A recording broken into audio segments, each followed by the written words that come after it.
Okay. Getting close to playing a game, which is nice. We need to play a game to see where we're at right now. It's hard to tell. But I think our scout team did a good job today. Not only on our special teams, but offensive and defensive scout teams. I think they see the importance of their job of simulating our opponents the best they can, giving us the best look, try to make it as real as possible so we can practice well. It's just that time of year. Today was the first day of all. Well, we did do a 1-minute drill against each other, but other than that, it was mostly scout team work. Tomorrow will be, 95% scout team work. And without those guys giving us a good picture, it's just very difficult to get it ready, and especially for our first game. That's, one of my curiosities is just when things start really going fast, how will we react? And especially with some of those guys that are going to be doing it for the very first time in their careers, so it'll be interesting to see. With that, I'll answer questions. Do you have anything on Isaiah McKenzie and kind of how his availability in the He's in the working. return game? He'll play unless he has some kind of setback tomorrow. He'll play. In the return game, will he be? More than likely. He'll be available for that. Yeah. There won't be any limitation to what he's available for.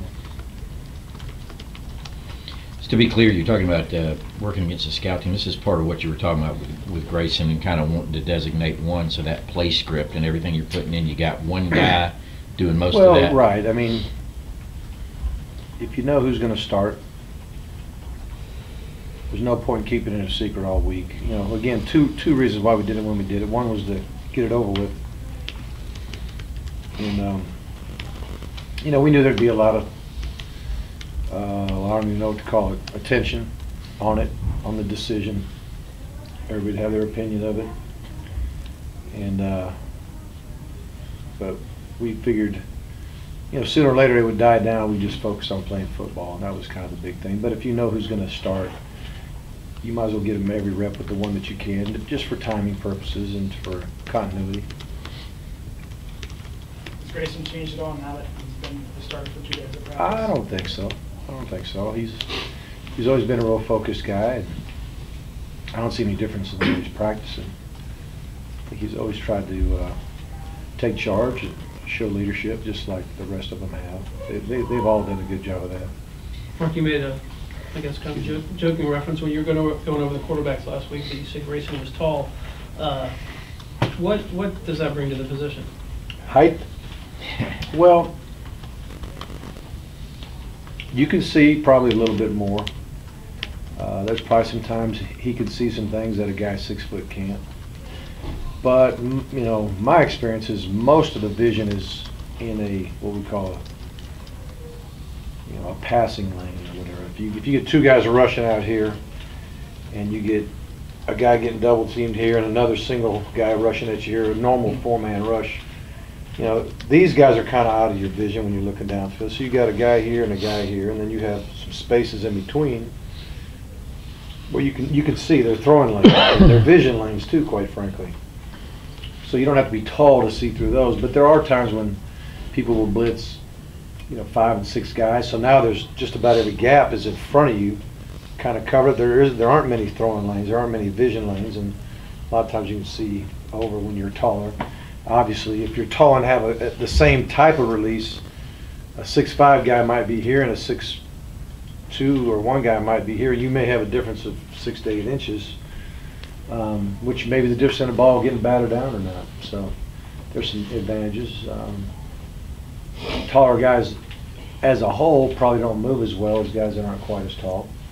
So that may be a disadvantage. But like I said, he's pretty athletic for his height, I think. Reggie Carter wasn't at practice yesterday. You guys expecting to have him available on Saturday? Yeah, I think he would be available. I'm not sure whether he'll play or not. It's early in the season, and we want him to really be as healthy as possible. there's time between now and then, but just not 100% sure if he'll play and if he does, how much. What's he dealing with? He just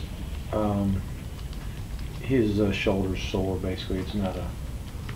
There's no surgical issue or anything like that, but it's been sore, pounding up camp. Coach, do you have any idea how much we might see Terry Godwin Saturday? Oh, I think we'll see him a good bit. We'll play a minimum of 6, and more than likely we'll play. We probably play 8 different receivers in the game. We just can't. We can't go with tempo and just keep 3 guys in there, 4 guys in there. More able to do it.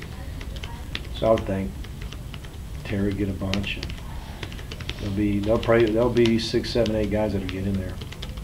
Have you been able to keep tempo with the receiving core you have right now? I'm sorry? I said, have you been able to keep tempo with the receiving core you have right now? Well, the front line unit, those guys can go with tempo and know what to do and get lined up quickly and all that kind of thing, but they can only go so many in a row before they need somebody else to jump in there. If you go 3 and out all the time, then you probably only need 3 guys, but we're hoping to move the ball down the field and get into the 4th and 5th and 6th and 7th play of a drive. And when you do that, if you are using tempo, and even if you're not, it's about time to substitute a little bit. Is there an update on Scott Wesley? Has he been able to? Yeah, right now I'd say it's doubtful that he'll play this season. He's doing a lot more coaching than playing right now. Is that a thing where it might be wait and see? I mean, you don't have We're to. not going to. There's no point in medical DQing him. And he's going to. I think he's graduating this semester. I think. So, somewhere along the way, if he feels good, or somewhere along the way, if we get some injuries, and he's like, you know what, I got to go in there and help my team. We just want to make that available for him. How's he looked as a coach? You know what, he loves it, and you can see he has passion for it. And I've seen him up in the office looking at film and doing the extra things that a young coach would do. And he's very active out there. He is helping the younger players. It's been very good. I've been impressed with him. Have you reminded the guys about what Louisiana Monroe did in 07 and in 2012, upsetting Bama and Arkansas at all? I haven't got to that point. I may or may not bring it up. I'm sure somebody along the way will. But the thing I'm saying is we really truly got to focus on our assignments. They need to focus on their job. They need to focus on what they're supposed to do on this play or that play. Just mention kind of the analogy of,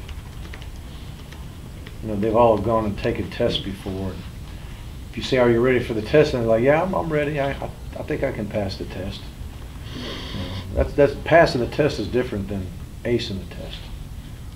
If you know a subject well enough to get a B or a C, yeah, I could pass it. I know enough. But do you know enough to get it 100%?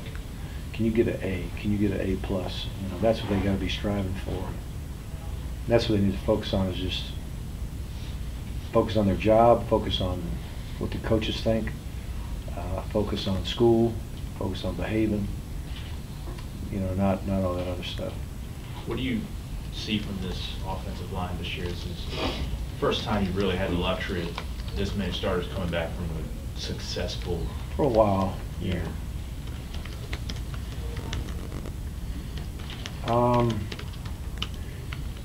They haven't been perfect. There's been days where I'm like, you guys aren't that good to practice like this. Quite frankly, it's like, they may have heard about, well, we got a better line coming back. We're one of the better lines in America. We're this, we're that. Everything that we've done, meaning the offensive line or Georgia, is really all in the past. Everybody's opinion on our team right now is based on last year. It's based on how many guys you got back, and just it's predictions. Nothing is based on reality this season. Nothing's based on truly what we've done in 2015. No one's done anything in any game yet, including us. So, you know, the measuring stick's going to be Saturday on, you know, how good are we and all that kind of thing. Because I just can't predict how they'll do. They play as good as they could possibly play. They're a pretty good bunch, but you know, they haven't always practiced that way every day. They got to continue to get better. The Monday Athletic Board pushing forward with the athletic the indoor facility. Is that something that you guys send out renderings to recruits to say it's coming? Yes. We've done it. We've got the okay to ship some stuff out there, and of course there's some things that went out public. We don't have any more than what you guys have seen, but it's good to know it's coming, and it's exciting to know it's coming, and it's going to be beautiful. It's going to be different than most because of where it is. It's connected to our building. It's in the middle of our campus. It's you know, it's not a situation where you got a bunch of land out yonder and you got some flat ground and you could throw a big barn on there and be very functional. This will be more than functional. It'll be beautiful. It'll be very well built structure. It'll be true steel, concrete, and all that. It won't be some of these buildings. I don't even know the name they have for some of these buildings. They get thrown up there, but this will be really nice. I guess the only downside is having to move practice next year. Yeah, we will, but I think we're going to have a good spot. And I think the spot we're at, other than having to travel to get there, will give us plenty of grass space and privacy and just the things that we'll need. It'll be very functional once we get there. It's just getting there. What's been your involvement in developing the facility, and have other coaches been involved? Been there every bit of the way, and certainly had input from other coaches at other sports and other coaches, you know, on our staff. What spot? What practice spot? What's that? What practice spot are you looking at next year? I don't know if I'm allowed to say yet, to be honest with you, but I'll find out if I can talk about it. Maybe you can find out if anybody cares where it's going to be. I don't know if it's been finalized, but I don't mind saying it. I just don't want to put the cart before the horse. Can you Probably wait till next time.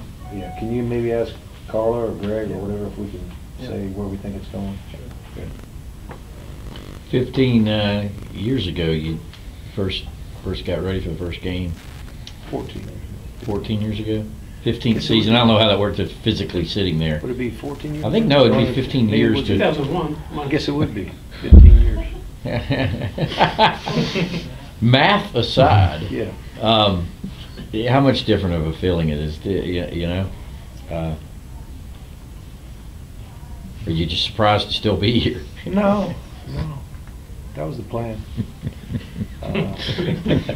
Really, truly, I mean, you go back to the old transcripts. I mean, my goal was to be here and finish my career here and make this my home, you know. Catherine and I decided to love Athens before we even moved here, and it's not disappointed us in any way. But I'm very excited about this season. I'm excited about how hard we've worked, and just curious to see how we get started. I know it's going to be a long haul, and we're young. We really are. I mean, coaches, you know, people don't like to hear it, but in a lot of areas we're young and inexperienced. But you know, everybody else across the country's got a little bit of that going on too. But I'm excited about it. I know it's a little bit different for me now. It's a lot different for me now. I had 4 little kids, and now I've got 4 older kids that are all going to be out of the house, and it's just Catherine and I, which is a blessing. That we kind of enjoy being empty nesters, quite frankly. We're looking forward to today. We love them all, but we're thankful that they're out there, you know, being productive. But thankfully, we still really love each other and like each other a lot. But she's going to be working hard, and I'll be working hard. And just like this morning, I woke up at 5:30 and couldn't sleep, so I got on my elliptical and got some work in, and got a great workout by 6:30. I was ready to shower and go to work. Well, normally at 7 a.m. I'd have breakfast with my kids, every day before school, just the time that we could be together. You know, so I got my day started. I actually got exercise in, which I was missing a lot of the times, and which is healthy for me. And then got a chance to get in work early and get the day started. And as much as I enjoy Catherine, you know, I don't feel like she's just waiting there, like, when are you going to come home, you know, Mark? I mean, she knows if I got work to do, I got work to do. And then, you know, I get home whenever the work is done, and I don't have to worry about, man, I wish I was there to see one of my kids at a baseball game or see one of my kids at another function. That, you know, tugs at your heart sometimes. So, I mean, I'm in a really good place right now. I'm as healthy as I've been in a long time. You know, that hip was bothering me 2 years prior to surgery and 2 years after surgery, quite frankly. Now I've got no pain, and I'm able to exercise, which is good, and I feel good. As a matter of fact, I think this month is Prostate Cancer Awareness Month, I think. And I went and got my prostate checked today. I just want everybody to know. So all you men out there,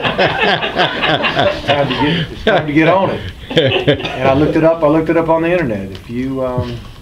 If you're 50 or older, which none of y'all here are, maybe, I don't know, maybe.